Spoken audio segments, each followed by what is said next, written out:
Thank you very much. I came to Brooklyn early in the day to make an appraisal of the work of a distinguished artist that I've known for 50 years.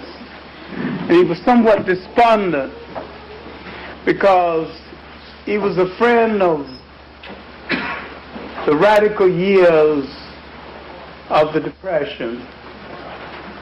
The fine Caribbean artist, and we were together in those Depression years, and when we were all so hopeful.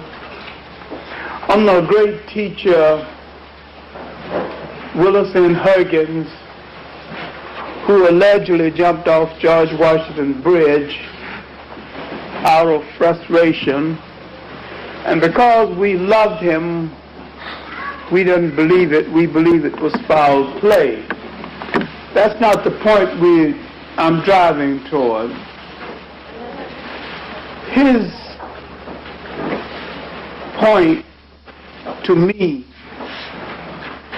because I came over to his artwork, one of our major unrecognized artists, is what was it all about?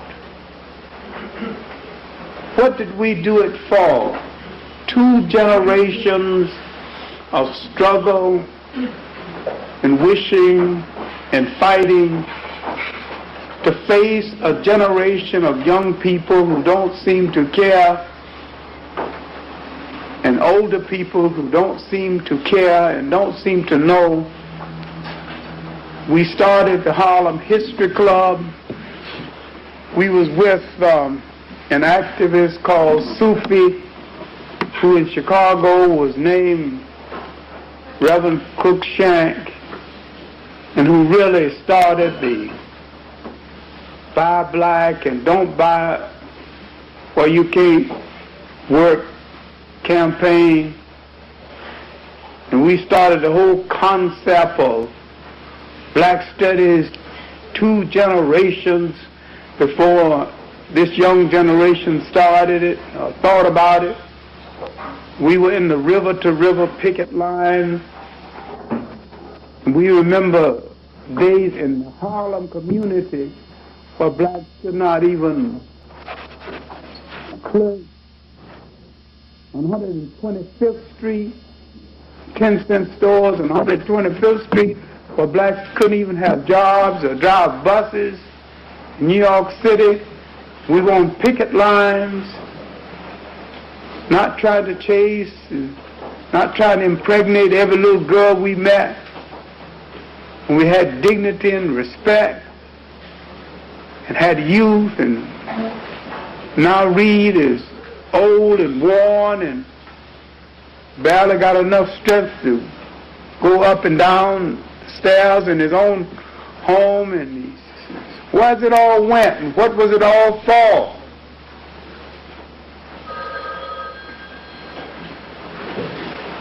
And we're facing a generation who's asking questions about a cop-out generation that's not delivering anything.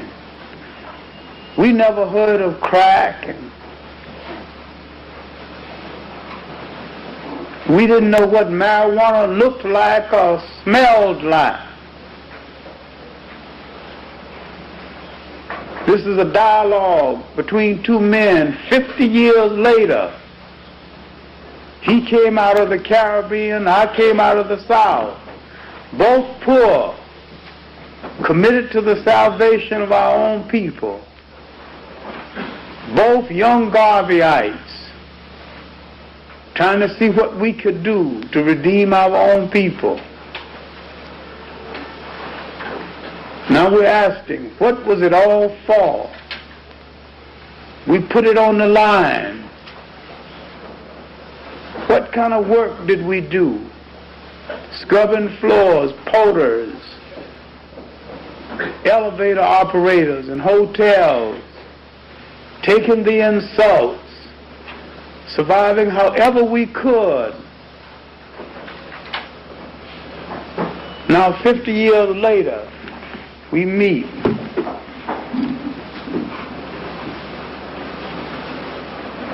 Here's a former fine artist, former art director in a major advertising agency. His family grown and gone. His wife's gone. He's had two. I've had two. Children gone. Mine about gone.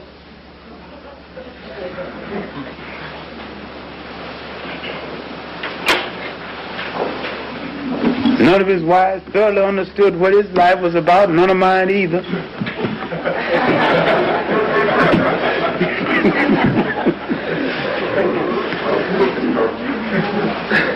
We could have done a whole lot of things with our lives.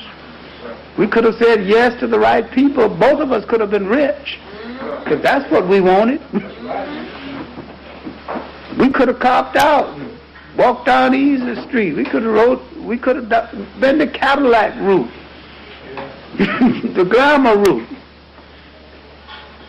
We went down the commitment route, trying to save a people. Amen. All right. Now what's this got to do with the speech? Probably nothing. Really? Probably everything and nothing. 50 years is a long time in the life of two people. When you've known a person 50 years and you meet and start a dialogue, say, what was it all about? What did we two people do with our lives? We were committed to our people. We served well. We served honestly. Neither one of us are rich or poor. And it was the irony of it. Both of us had a brownstone house. About the same type of brownstone house, about the same plumbing problems.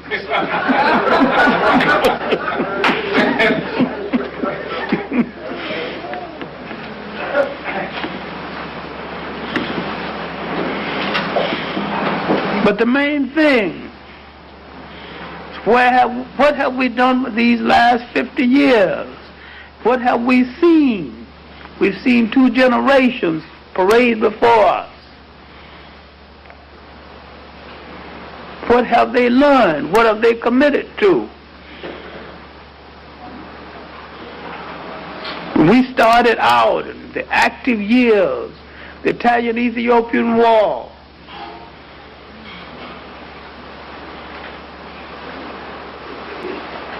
we thought Africa would be liberated by now. We've seen it go to the door of liberation and literally turn around or be turned around.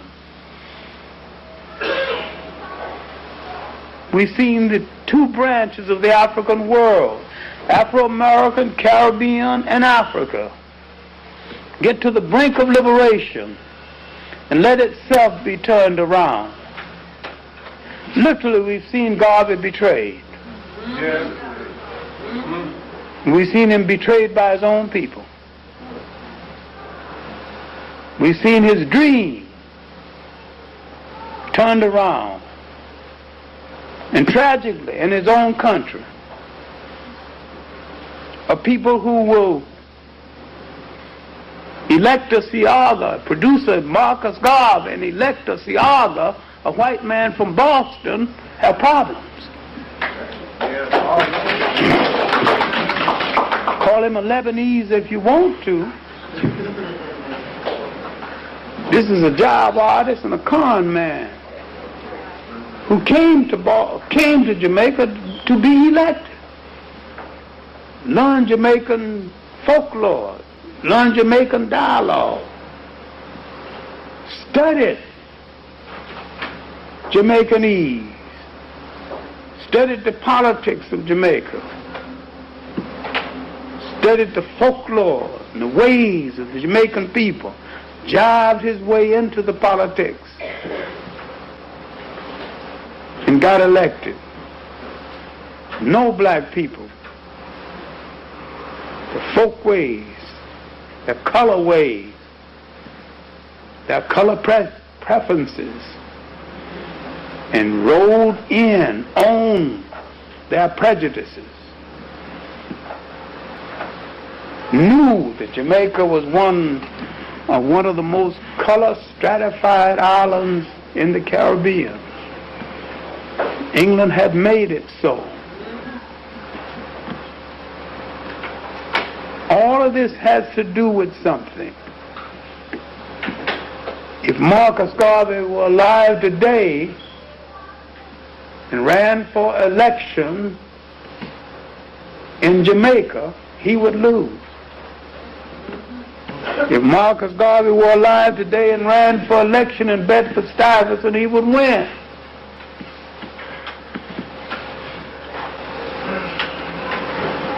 Tell you something about the temperament of the Caribbean mentality at home and the Caribbean mentality away from home. A few years ago, Caribbean scholar Keith Henrik wrote an article for me when I was editor of Freedom Ways called Tigers Abroad and Meek Moses at Home. I wouldn't publish it. I said it's a good article and it's absolutely honest. But if I publish it, somebody will have my head. It's honest, it's true. So why don't you publish it? See, it reveals something that none of us are ready to face. And this summer, last summer, in Barbados, on an intellectual tour, I delivered a lecture called The Caribbean Mind Away from Home, dealing with the fact that the finest minds that the Caribbeans ever produced never could function in the Caribbean. Marcus Garvey, and that the best minds who attempted to function in the Caribbean were killed in the Caribbean. The last example was the great Walter Rodney, killed in the Caribbean. And their finest minds functioned outside of the Caribbean, and that Black America became the beneficiary of some of these finest minds, starting with Prince Hall, who built the Black Masons. And there, in Barbados, one evening, before I made the speech, I was speaking to an aristocratic woman, and I said that tomorrow I will speak on the Caribbean mind away from home, and I will start with Prince Hall, and I will end with George Lamon. And she jumped as though I had said something about her mother that was unpleasant. She said, "You dare mention the name of George Lamon on this island?" I said, "He's only the finest literary figure Barbados has ever produced." She said, "That horrible man. He dared to say that tourism is horrorism." I said, "What else is it?"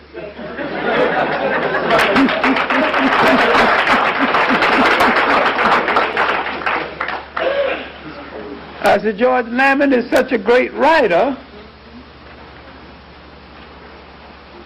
I was reading one of his novels, and he was describing rain. And he was describing it so graphically. When I finished reading the novel and started outside, I went upstairs and looked for a raincoat and quite forgot that the sun was shining."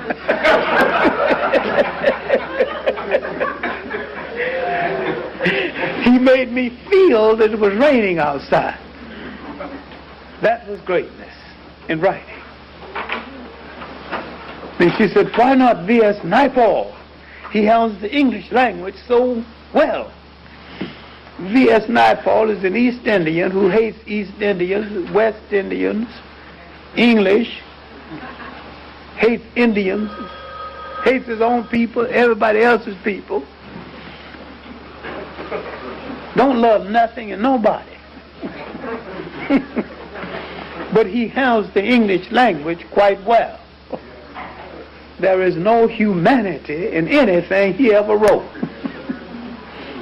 All right, now, let's start the lecture.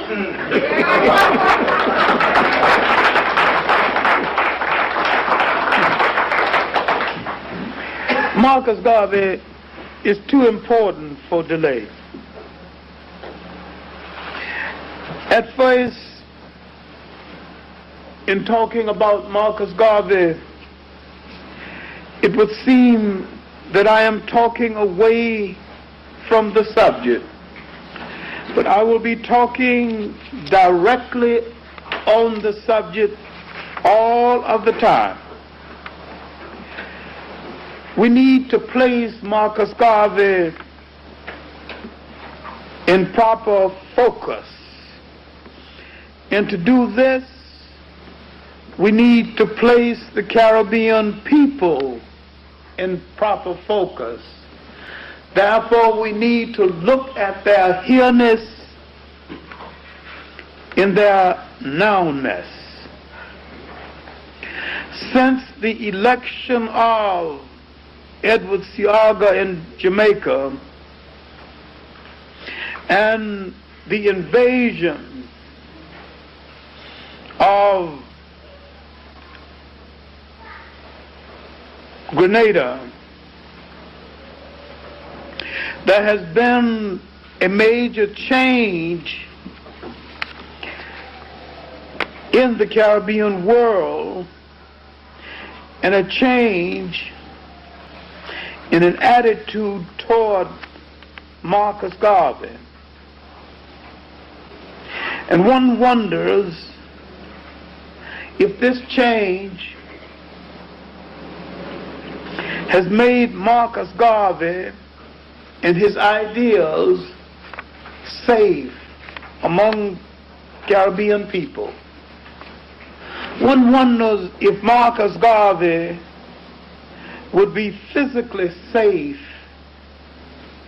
if he was alive today. He called for the unity and the redemption of the African world. We were not ready to listen then. There's wonder whether we are ready to listen now. He was not only ahead of his time, he was ahead of this time. There's an indication that the Caribbean people, in participation in the forthcoming Statue of Liberty 100th anniversary, might be missing the point. There is something at the present Schomburg collection called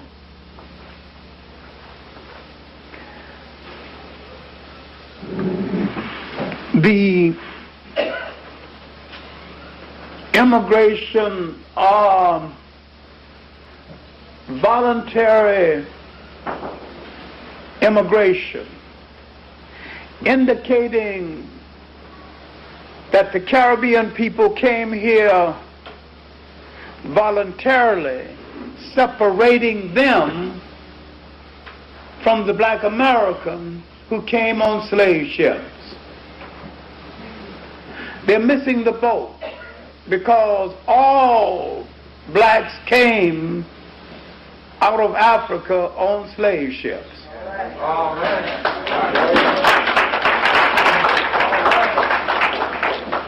The slave ship stopped in the Caribbean and dropped those off and continued to the United States and dropped some off.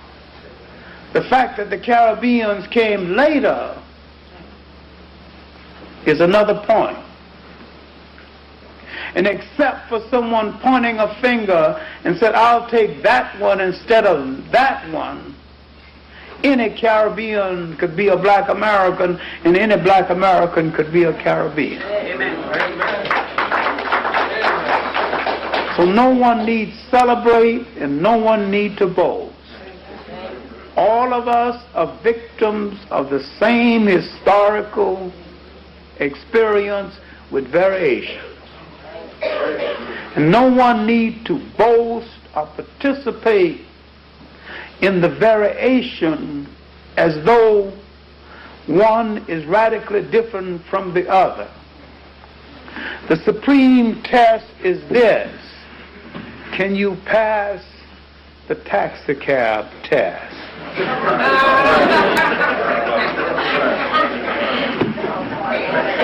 There was an argument in one of my classes at Hunter College between black Americans, Africans, and Caribbean.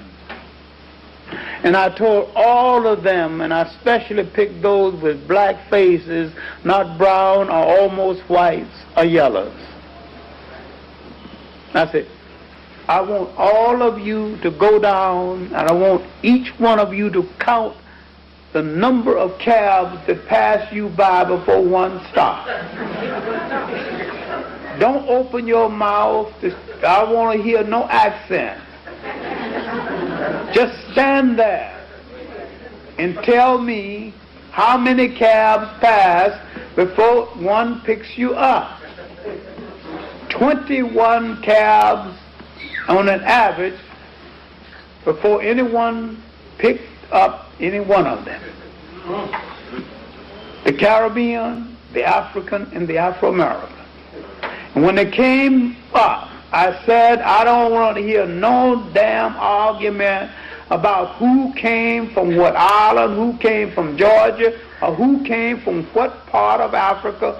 You are all African people, and that damn bigoted cab driver is a better Pan-Africanist than all three of you.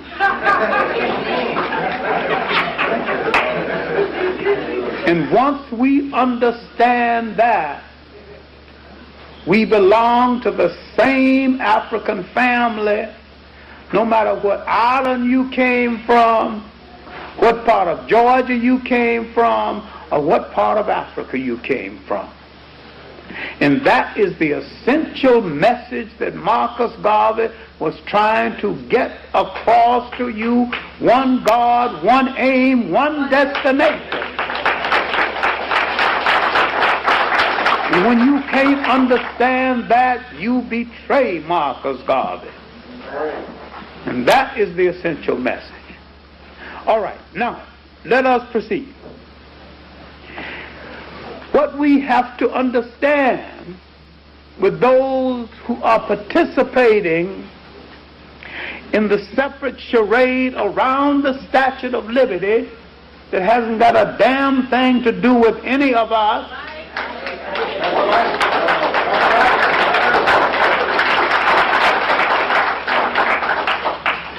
that a decade after the arrival of the Statue of Liberty was a decade of anti-liberty all over the world for African people everywhere. Let's take 1886 and let's take the decade after 1886 and look at it all over the world and see what that decade means in relationship. In Africa, 1886 was the end of the long colonial wars and the politics of exile. The Asante Wars was coming to a close. 1886, the British burned down or tried to burn down the city of Kumasi. 1885, they exiled the King Prempeh. not only exiled him, but made him submit and forced him literally to kiss the shoes of the British governor along with his mother. Humiliated one of the most illustrious kings in all Africa. Around the other end of Africa, they had broken the last of the great Zulu kings of Africa were being exiled. In East Africa, the Uganda kings were being betrayed by the Catholic Church and the British Church and the Arabs. Something else we haven't been able to do. So, all right, in West Africa, Sumare Touré, Sékou Touré's grandfather, was fighting his wars to stop the advancement of the French. In North Africa, the Rif Wars to stop the French in North Africa was still being fought. Further down the Guinea coast, Ousmane de Torador was fighting the French in the Muslim wars. In the Sudan, the second Mahdi, Khalifa Abdul Hayya, was at war with the British. All right, the British were fighting to retake the Sudan. And this fight to retake the Sudan was after the death of the Mahdi, and this war was reported by a young British reporter named Winston Churchill in a remarkable book called The River War, when a British butcherer, Kitchener, went in to allegedly defend England's honor and killed 50,000 Sudanese in one evening, and Churchill boasts of this in the book. We killed 50,000 of the beggars in one evening. Africans were being killed all over the world. 1884, a degenerate Belgian king, Leopold, called a meeting, and all the thieves who had not had enough muscle, who had not taken part of Africa, began to cut up the rest of Africa, and therefore they got the Congo. The French got more of equatorial Africa. The Germans got 4 pieces. Southwest Africa, now called Namibia, Tanzania, the parts of the Cameroons, and Togo. So after the arrival of the Statue of Liberty was an anti-liberty campaign against African people all over the world. Okay? Here in the United States, what is happening? Booker T. Washington, the betrayal of the Reconstruction, and the part of the liberty that we had won was going. And blacks who had won the right to serve in Congress were physically being driven out of public office. And near the end of the century, 1895, Booker T. Washington made his famous Atlanta speech. This speech was interpreted as though he endorsed Jim Crow. A rash of Jim Crow laws came into being 1895, and most of the Jim Crow laws came into being between 1895 and 1900. 1906, beginning of vast race riots, the Atlanta race riots, the riots against black soldiers in Brownsville, Texas, the famous Brownsville raid. Organizations coming to be, all right, the NAACP, born 1909. No, you just count those 10 years after the arrival of the Statue of Liberty. All over the world, we were catching hell. So what kind of liberty did it mean to black people any place? In the Caribbean fight for constitutional government fell on deaf ears. In the reform that the British promised was not delivered, to the point that British governors of Caribbean islands had the right to even take their gambling debts out of the treasury of the islands, and did.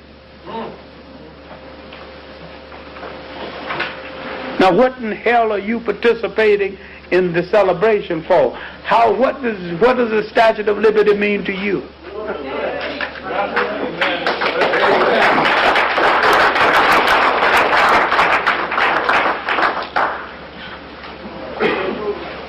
We are forever misinterpreting history. All right, Marcus Garvey was growing up in Jamaica,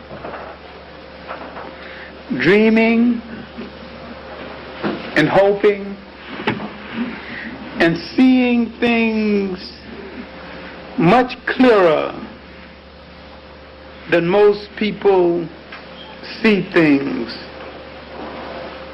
Growing up, learning, growing up, looking out at sea, dreaming of ships, learning his craft, shaping his destiny. Ultimately, he would begin to leave Jamaica.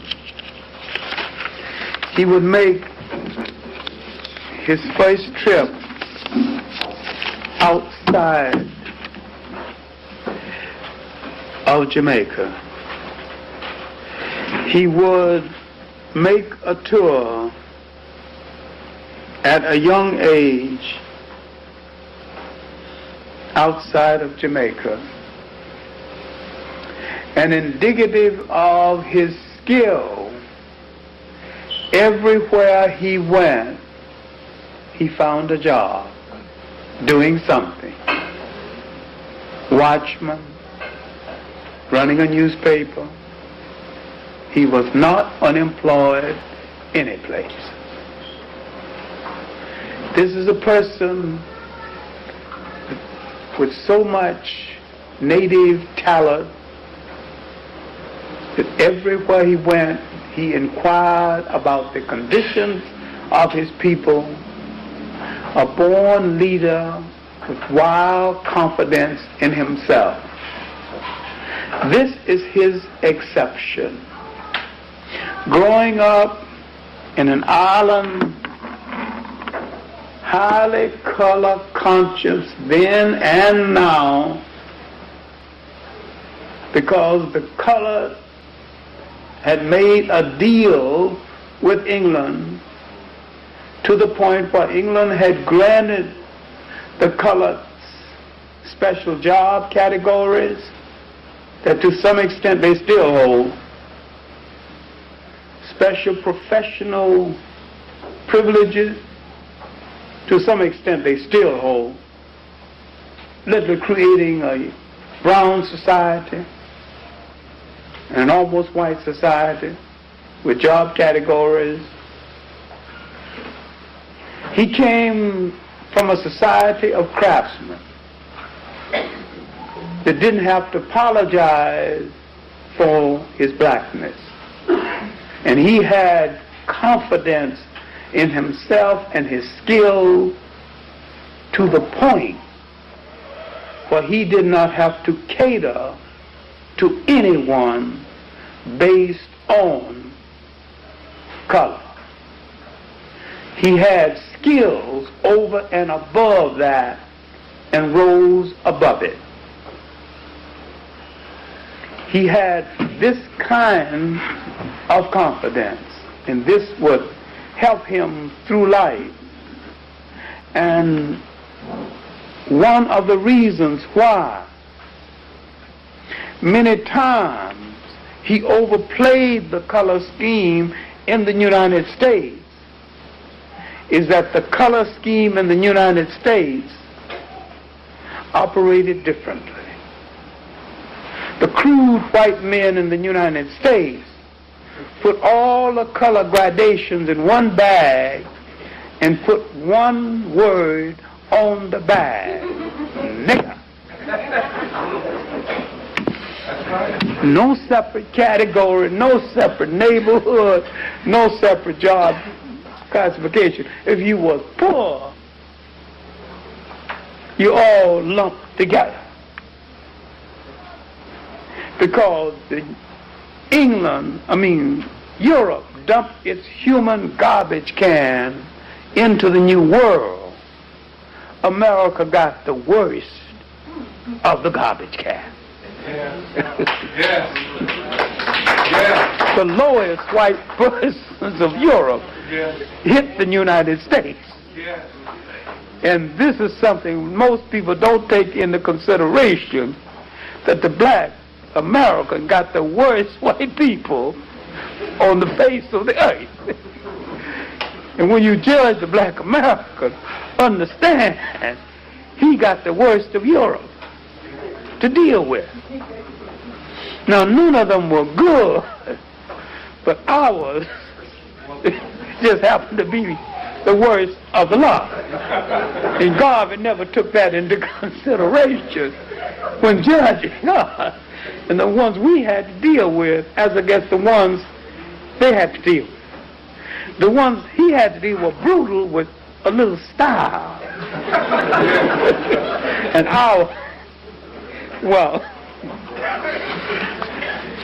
now, in addition to misunderstanding the color scheme, he seemed to misunderstood the other social scheme of the whole matter. But now, and yet, from the beginning of his projection,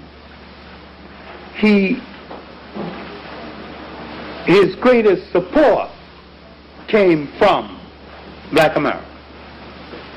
All right, now, this moves too fast, because what we have to deal with is Garvey's learning years, because he was a fast learner, and he never took anything from a second rater.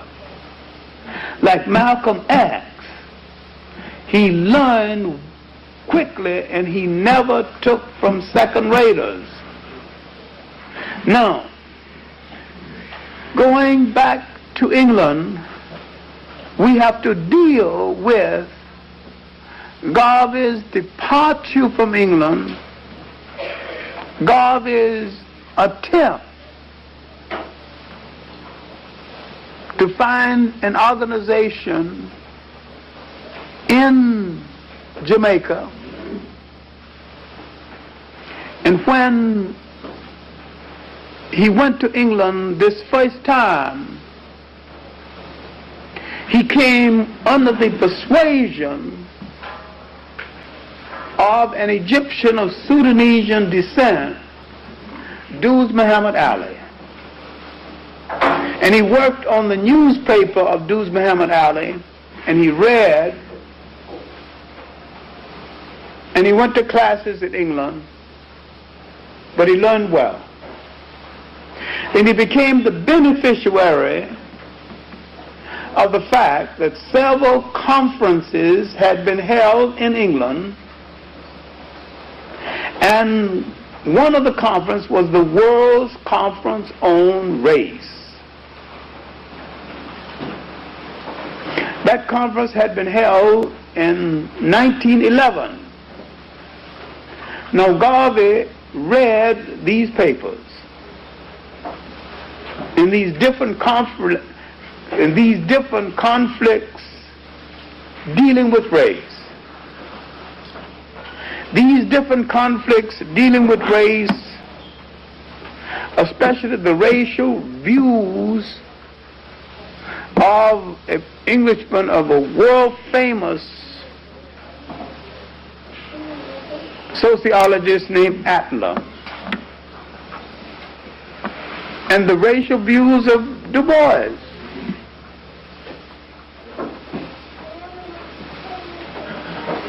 Now, these men had come from all over the world.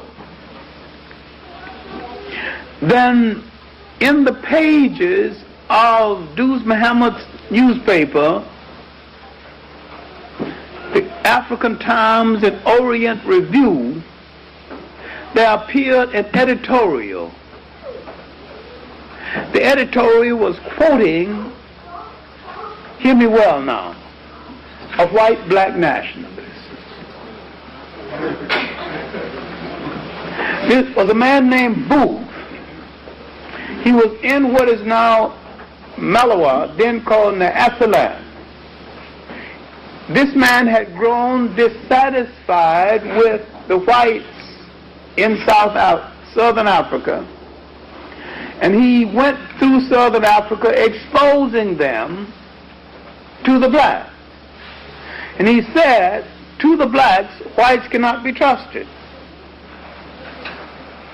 And he was angry with the missionaries, and he was exposing the missionaries to the blacks and telling the blacks that they can't be trusted. They're all a bunch of fakers.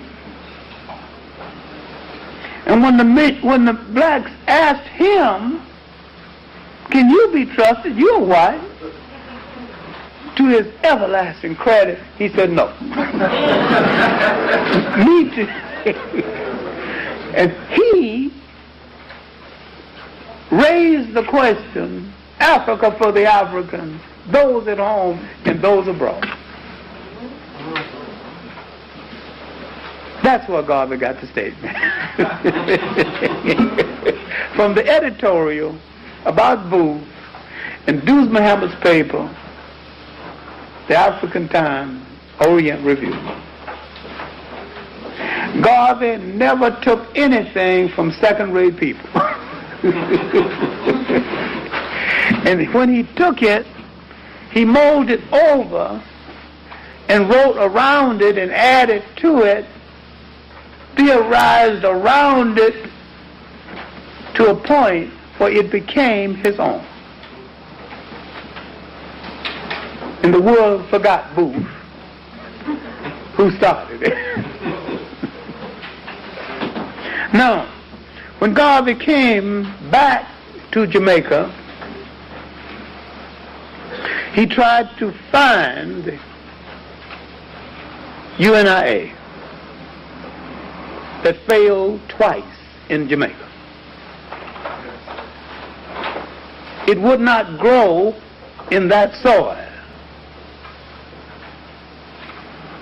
because first,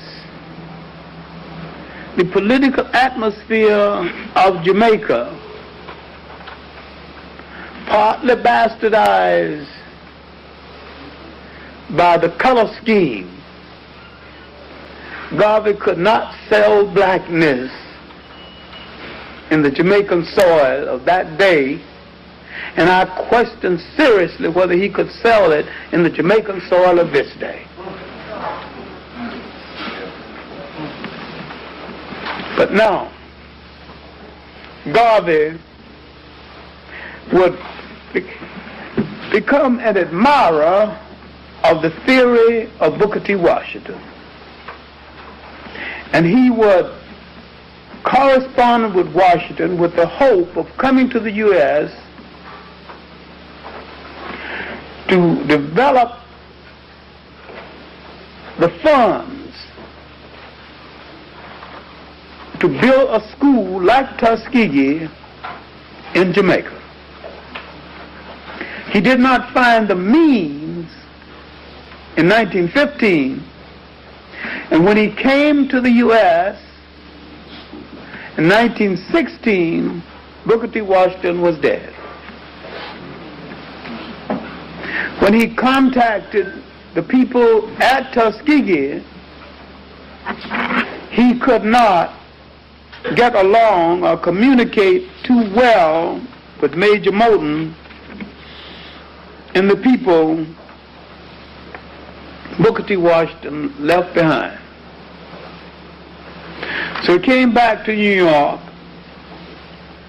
and began to put an organization together.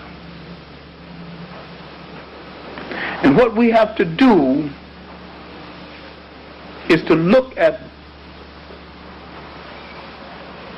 Marcus Garvey in this way. But you will not understand Marcus Garvey in the failure, in his failure in Jamaica, without understanding the Caribbean antecedents of Marcus Garvey. To understand the Caribbean antecedents of Marcus Garvey, his failure in Jamaica and his failure in the Caribbean in general seems without logic. Because the Caribbeans had a fighting heritage, a revolutionary heritage, stronger than the United States, longer than the United States. Why didn't his seed grow in that soil? And yet it did not, and probably will not grow today. Those specks of dust in the Caribbean Sea, those islands, once challenged and changed the world. What changed them? It was these islands that furnished the economy, that pulled Europe out of the lethargy of the Middle Ages, that gave Europe the economy to come out of those plagues and famines. It was also those islands that had the most enduring slave revolts in the history of the world. What happened to that spirit that failed to effect a wedding with the dreams of Marcus Garvey? It's one of the dilemmas in history. Why did it grow on this soil and not that soil? The soil that produced the Tucson Overture should have been ripe for God. When you look at the Jamaican soil that had longer revolts than Haiti, that produced the Maroon revolts, Man-Song, and other rebels,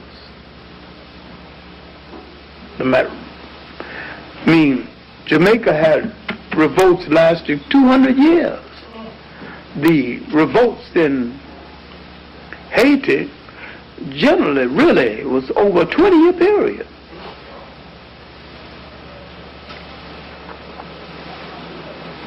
And that's the success of the Haitian revolt, the fact that it was almost a parley, like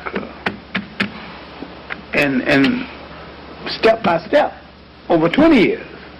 But Haiti had a damn fool Napoleon to deal with, and but the British could release soldiers to stop the Jamaican revolt, and Napoleon was so tied up with so many other things, by the time he could release soldiers, it was too late. And Haiti was the beneficiary of a fortunate circumstance in history. Jamaica was not. You have to study the entire spectrum to understand that. See that, but to understand, you have to study Marcus Garvey's antecedents in the Caribbean. Now you have to look at his antecedents in the United States in order to understand why the seeds of his ideas grew here and not in the Caribbean, and would not grow in the Caribbean today, and might grow here today, or might not grow here today, might not grow in Africa, might not grow in either one of the places today. Because Nkrumah preached them and preached them well. And yet Nkrumah, who preached them well, was overthrown by anti-Garveyistic forces. This has to be taken into consideration. We have to understand the counter forces within the African world. Now let's look at the antecedents of Marcus Garvey in the United States. Let's look at the ideas that preceded Garvey in the United States and how the scene was being prepared for Marcus Garvey 100 years before his emergence in the United States.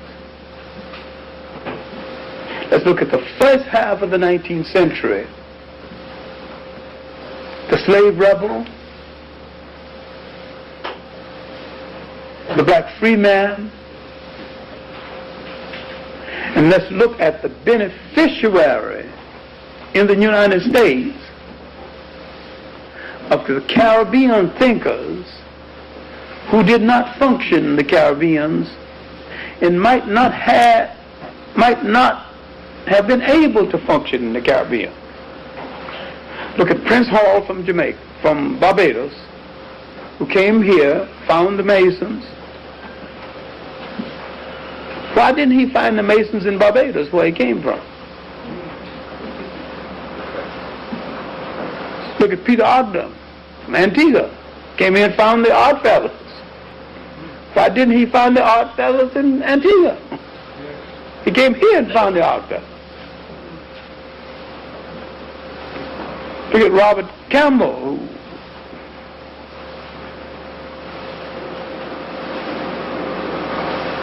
John Russell, who edited Freedom's Journal. He's from Jamaica. He edited no paper in Jamaica. He edited one here. Robert Campbell, who went with Delaney to search for a place for the settlement, Abakuta in Nigeria. And these Caribbean figures joined with African American figures and thought that both of our problem was one and the same, and they were right. Now look at the Caribbeans who left the Caribbean, joined with black Americans as a union to pave the way for a back to Africa movement almost 100 years before the arrival of Marcus Garvey. Look at the Caribbean figures come here to build an antecedent to Marcus Garvey 100 years before Marcus Garvey got here. Left out of history. And some of them, the first half of the 19th century. Now let's look at the second half of the 19th century. Some of them still functioning. Then we'll look at the Pap Singleton movement, the second half, looking for internal settlement in the United States. Then the external settlement, the Chief Sam movement. This is a Ghanaian named Chief Sam who said some boats would come to pick us up.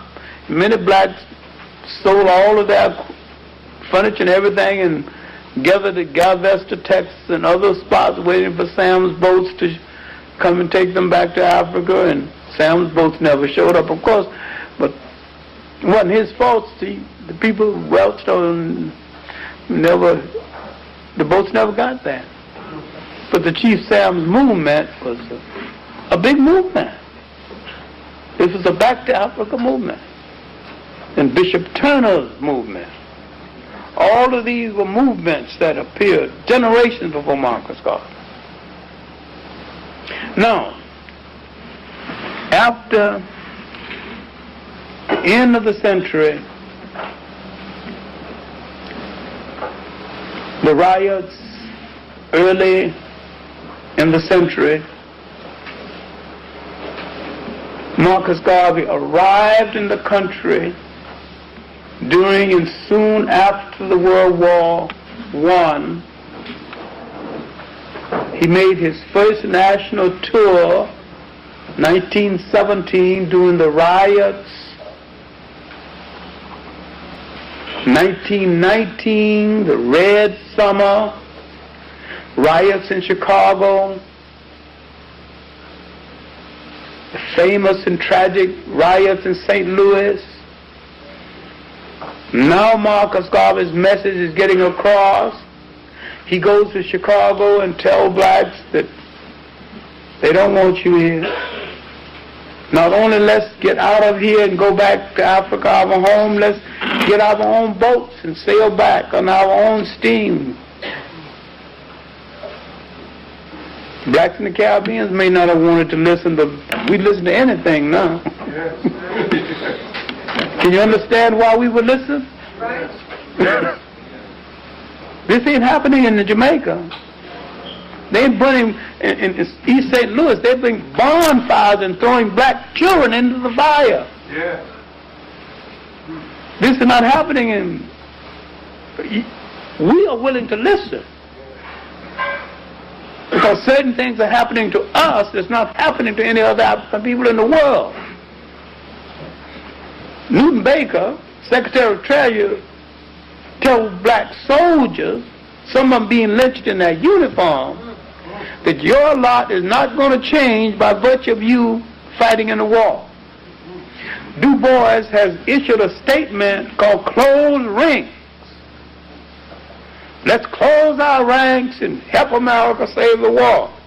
Du Bois goes and investigates the condition of the blacks, only to discover that on the battlefield, many blacks wounded are left there to die because Red Cross won't touch a black body. And he want to take the statement back by close ranks. Close ranks for what?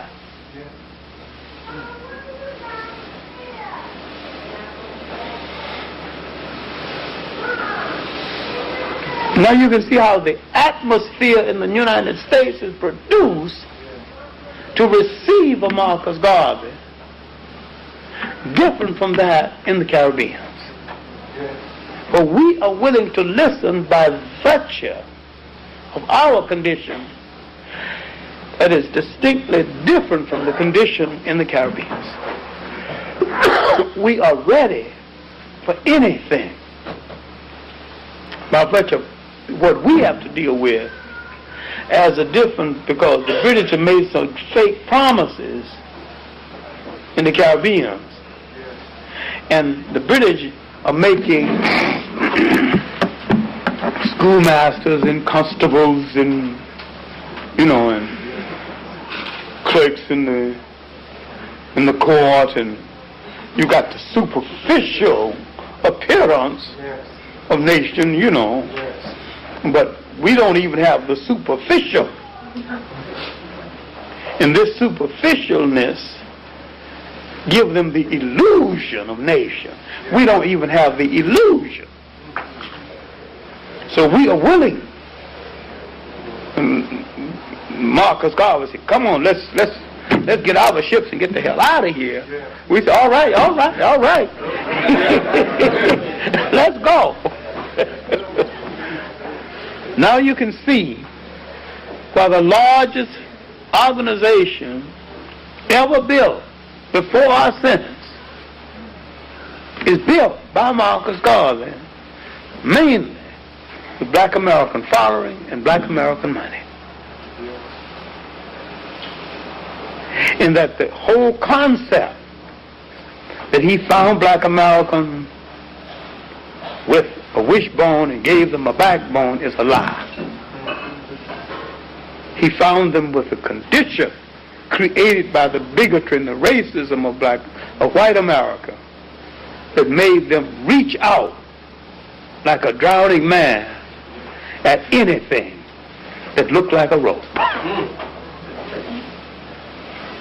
And neither the Caribbeans or the Africans have understood the kind of condition that white America put us in that made us appreciate a Marcus Garvey over and above that of the Africans and the Caribbeans. And most people who write about Marcus Garvey hadn't seen that. And particularly because 8 or 9 black American aristocrats wrote the government about getting Marcus Garvey out of here. They have interpreted that as meaning all America, all black America, betrayed and wanted Marcus Garvey out. Most black Americans, with any understanding of Marcus Garvey, was for Marcus Garvey. Yes. And still are. Yes.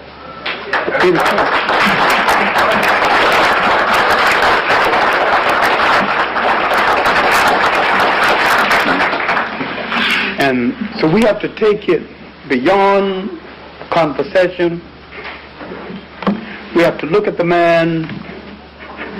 We have to look at that convention of 1920, one of the largest, probably the largest convention of black people ever held anywhere at any time. 30,000 people in old Madison Square Garden, and in turning away 30,000. Power that frightened the government of the United States. And when you go through the files of the FBI, he was the most watched human being by the government of the United States ever. In the files of the United States government, after they censor and take out and cross out those who informed on him, do you know what's left? The government files that are left.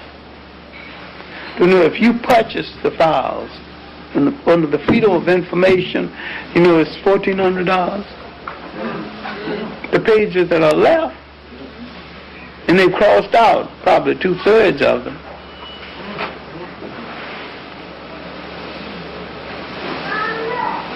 It was probably under surveillance more than any other single man. Now, after this convention, he was probably under more trouble, in more trouble. I think the steamship line was built too hurriedly, and because he did not examine the ships, most of the ships were poorly bought, and was not examined for seaworthiness. And they gutted ships mostly had formerly been used by bootleggers for running rum back and forth in the Caribbean areas. And he couldn't do that today. I mean, now all ships had to be certified for seaworthiness. And in that day you could have had a ship certified for $50, and because Garvey didn't want to be bothered with the white people certifying anything for him, he just bought them, you know, and he just bought them and paid the money, and you know. But now a ship have to be certified, and the electronics have to be certified, and whether you like white people or not, a person who with the skills to do that have to do it whether he's white or not. Yes. And whether you like it or not. That's the way it's done. Yes. Or you don't get the ship. And the person that certifies the ship is responsible if something goes wrong. So therefore, if something goes wrong with the electronics, the person that's certified can be sued or lose their job. Well, anyway, some of the sea captains betrayed Marcus Garvey, and some of them stole money from Marcus Garvey, and several went into real estate with money stolen from Marcus Garvey. And but Marcus Garvey was an honest human being. He did not live elaborately. He lived in a very simple apartment, and he was not a big liver as a person. And I've talked to both of the wives, and that's a separate thing in itself. And that determine the future of a man is sometimes determined by the wives he chooses to stand beside him, and he chose two good women. And in the final analysis, they didn't particularly like each other, because Amy Ashwood, who started out with him and helped him build the movement, chose Amy Jakes as his secretary, who he finally married Amy Jakes, and that angered Amy Ashwood, who wasn't too happy about losing him. And she called Amy Jakes some names which were kind of unprintable, as almost any woman would when she loses a man she wants. But and doing the research on the book that I did on Marcus Garvey, and I decided that I would not print these things, that some things need to be left out of history. I purposely left it out, what those two women said about each other. And I interviewed both of them. I had 36 hours of Amy Jakes on tape, and I didn't include any of it in the book, except her political views. And Amy Ashwood's tape was, I gave it to someone to copy, and they pretended they lost it, and I think he was a liar. I think he's got it, and it was the only tape in existence. So it was only 8 hours, but it's only tape in existence. And I trusted it was a brother who works at a broadcasting company, and he said that someone took it. I think he got it. But I think it represents the disrespect of a brother to it. Yes, it does. And it, but anyway, it just taught me a cruel lesson. But no, the main thing is that the argument over the ships, the mismanagement of the funds, led to his imprisonment in Atlanta, and this led to a pardon and deportation by Coolidge, and deportation. And after deportation, the movement began to decline, and his return to Jamaica. The second Jamaican years, when he tried to rule the movement from Jamaica, was not successful. He ran briefly for public office, and that wasn't successful. He was elected once, and the second time, on a technicality, he was not re-elected. And he went back to his trade to pay off his debts, and decided to go to London. And when he departed for London, newspapermen got around him and wanted to know if he had a statement to make. He said, yes, gather around. Yes, I got a statement. Listen, write this down. They all prompted to write the statement down. And his great departing statement before he went to London, he said, Jamaica is a ridiculous country. End of statement.